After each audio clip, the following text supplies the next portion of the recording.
This is Megan Carter's house. Or at least, it used to feel like it. Megan, can you not be so dramatic right now? It was nothing. Nothing.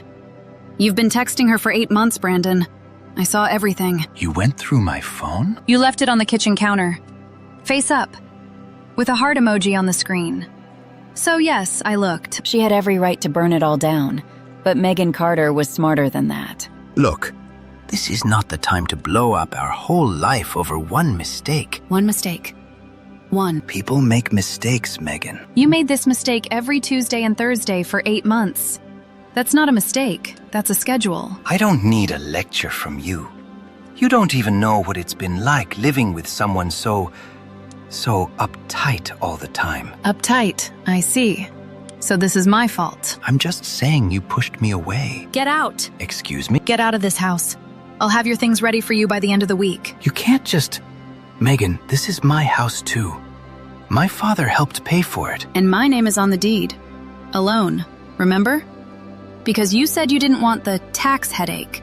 So yes, I can. Get out. Brandon slammed the door so hard, a picture fell off the wall. Megan picked it up, set it on the coffee table, and walked straight to the closet. You'll regret this. Probably not. After Brandon left, Megan stood in the walk-in closet for a long time. It took up half the bedroom.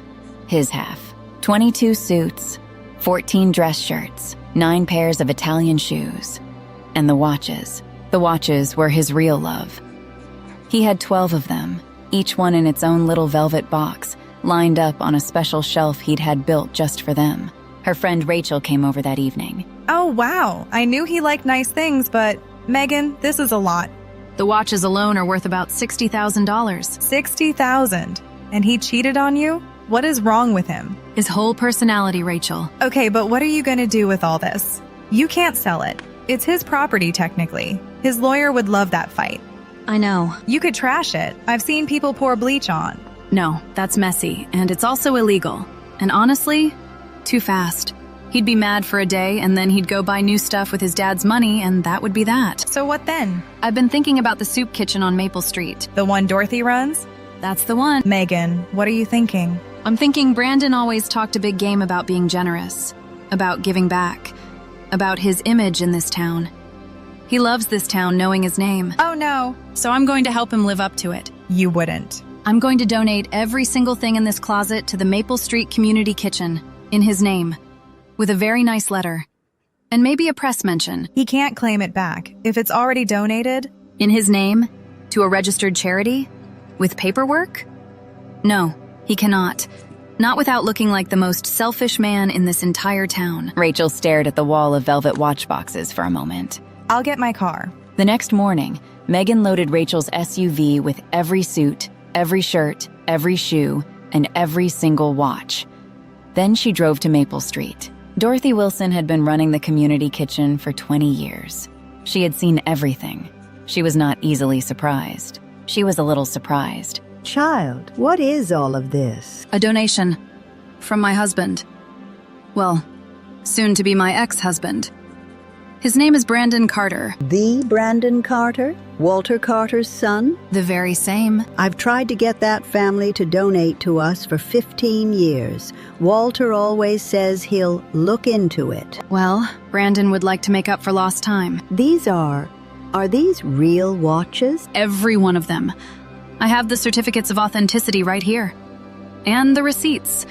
And a letter, signed by me as his wife and co-trustee of our household, donating all of it formally in the name of Brandon James Carter. Honey. Yes? What did he do? He had a girlfriend. For 8 months. Her name is Kayla. I see. I would love for the kitchen to have these things, Dorothy. You could auction the watches. That money could feed a lot of people. We could run the kitchen for a year on this. Then it's yours. All of it. And he knows? He will. I'm going to send him a very sweet note telling him what a generous man everyone in town is going to think he is. Dorothy looked at Megan for a long moment. Then she smiled. The kind of smile that takes years of living to earn. I'm going to put a plaque up.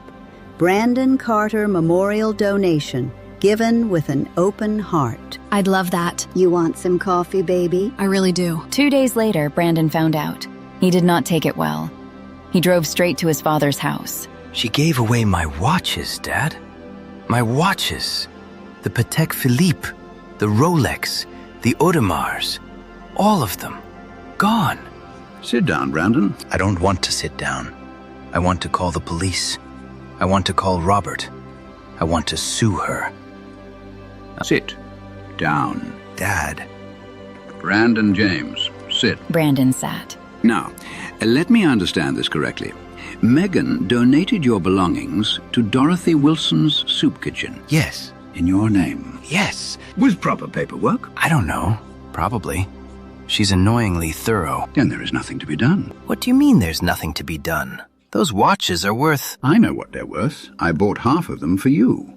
And I am telling you, there is nothing to be done. You cannot sue a man or a woman for making a charitable donation in your name. A judge would laugh you out of the room. So I just lose everything? You lost everything the moment you decided to carry on with some woman for 8 months while married to a perfectly decent person. I thought you'd be on my side here. I am on your side.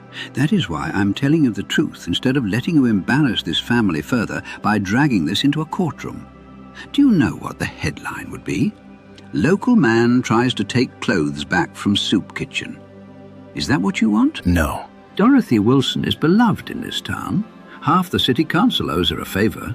You go after her donation, and you will be the villain in every single conversation in this zip code for the next 10 years. This isn't fair. No, it isn't. You made it unfair. You did that, not Megan. Brandon stared at the floor. For once in his life, he had nothing to say. There's something else you should know. What? The local paper called me this morning. They want to run a story about your generous gift. They called you a pillar of the community. You're joking. The reporter used the phrase, quietly charitable. I nearly choked on my coffee. What did you say? I said my son has always had a big heart. And then I hung up the phone and poured myself a very large drink. That same afternoon, Brandon showed up at Kayla's place, still fuming. Okay, but why are you this upset? You have money. Just buy new watches. That's not the point, Kayla. Then what is the point? The point is she humiliated me. She made me look like some kind of saint. And now I can't even be angry about it publicly because then I look like a monster who wants his coats back from homeless people. That's actually kind of genius. Whose side are you on? I'm just saying, she outplayed you. I don't need you to tell me that. Brandon, she's going to get the house too, right? You said her name was on the deed. Yes. And now she has the moral high ground because you cheated and she responded by donating to charity. Yes, Kayla. I understand the situation. So you have no house, no watches, no suits, and the whole town thinks you're a generous hero because of something your wife did. Stop. I'm just laying it out. I said stop. And she gets to be the wronged woman who also somehow came out looking classy. What is wrong with you? You're supposed to make me feel better. I'm not your therapist, Brandon. And honestly, I didn't sign up for this much drama. Excuse me? I thought you were getting divorced. Cleanly. I didn't think it was going to be like this. Like what? She did something crazy. She donated your stuff to a soup kitchen. That's not crazy, that's calm. That's the calmest revenge I've ever heard of, and that's why it worked so well. I can't believe you're taking her side. I'm taking my own side. And my side says this whole situation is exhausting and you should probably just sign the divorce papers and let it go. We haven't even been served yet. Brandon, let it go. Brandon looked around Kayla's small apartment. Nothing like the house he used to live in. And something landed on him that he couldn't quite name. It felt a lot like consequences. 1 week later, the Maple Street Community Kitchen held a small event. A thank you dinner, they called it. For the community. Paid for by the proceeds from auctioning the first 2 watches. Megan came. Rachel came with her. Dorothy had set up a little display near the door. Brandon Carter's generous gift feeds our neighbors. They even have a photo of him. Where did they get a photo? I may have provided one. It's his LinkedIn headshot. Very professional. Megan. He looks very charitable in it. Very giving. You are a lot. I really am. Dorothy found them by the punch bowl. Megan, I have to tell you, we sold the first 2 watches at auction on Thursday. Already? A collector came in from the city, paid more than asking price for both of them. We've already covered 3 months of groceries. Dorothy, that's wonderful. And the suits. We had a man come in last Tuesday. He'd been out of work for a year. We put him in one of those suits for a job interview. He called us yesterday. He got the job. Megan was quiet for a moment. I didn't even think about that part. That's how it works sometimes, baby. You do the right thing, even for the wrong reasons, and something good comes out of it anyway. Are you going to cry? Because I'm going to cry. I'm not going to cry. You're crying. I'm not. You're both welcome to cry. This is a safe space. Across town, Brandon Carter was sitting in a hotel room, eating takeout alone, wearing the one suit he'd had at his office the day everything happened. He had sent 3 texts to Kayla that she had not answered. 10 days later, Megan sat across from Brandon for the first time since she'd told him to get out. They were in a small conference room at her attorney's office. Brandon looked tired. His shirt was wrinkled. He was a man who had never owned a wrinkled shirt in his adult life. I want to say something. Okay. I know what you did with my things, and I know I can't do anything about it legally. My dad made that very clear. Good. I want you to know that it wasn't fair. Neither was 8 months, Brandon. I know that. I'm not saying... Look, I'm not here to fight. I just wanted to say it out loud, that it hurt. Good. I needed it to hurt. I needed it to cost you something you actually cared about. Because I know you. I know how you think. Money talks to you. Things talk to you. So I let the things do the talking. The watch, the Patek. My grandfather gave that to my dad, and my dad gave it to me. I know. Did you know when you donated it? Yes. The room was very quiet. That was cold, Megan. Yes, it was. And you know what? It was also honest. Because that's exactly how cold it felt to find out about Kayla. So now we match. Brandon looked down at his hands. He didn't have his watch on. He'd been reaching for his wrist every 10 minutes for a week out of habit, and there was nothing there. Fine.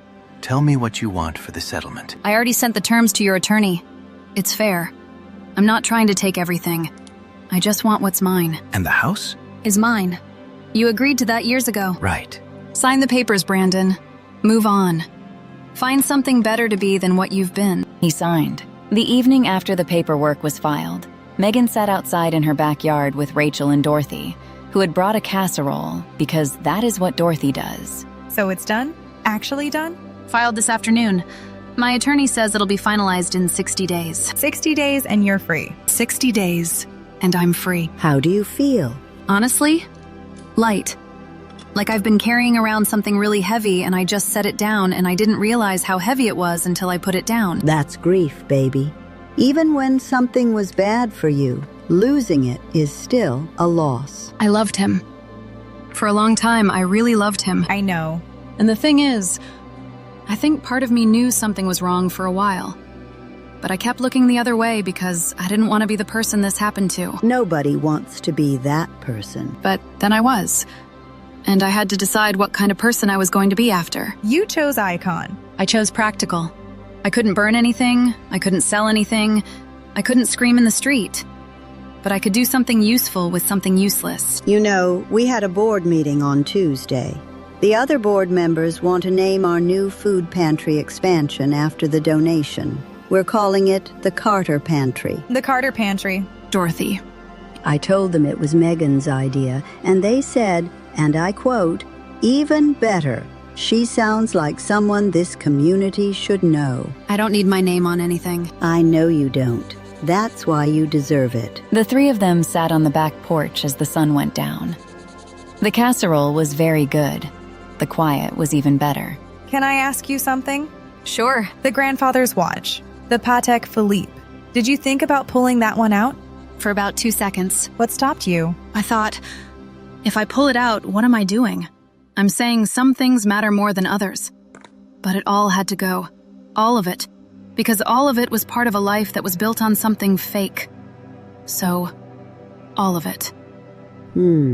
Even now you don't regret it? Not even a little. Somewhere across town, a man named Carl, who had been out of work for over a year and had almost stopped trying, was ironing a shirt to wear with a very nice suit to his first day at a new job. He had no idea where the suit came from. He was just glad it fit. The moral of this story: when someone takes from you, the best answer is not always to take back. Megan didn't throw Brandon's things away in anger or trash them out of spite. She turned them into something that helped real people, and in doing so, she took away his ability to play the victim. Brandon cheated and lied, and when it caught up with him, he had nothing left to stand on. No moral high ground, no things to hide behind, and no way to make Megan look bad without making himself look worse. The people who thought they were untouchable, Brandon because of his money, Kayla because she thought none of it would land on her, found out that choices have weight, and that weight lands eventually. And Megan, who could have let bitterness swallow her whole, walked away with her house, her dignity, and her name on a food pantry. Be the kind of person who, when the worst thing happens, still finds a way to do something good. That's not weakness. That's how you actually win. It's how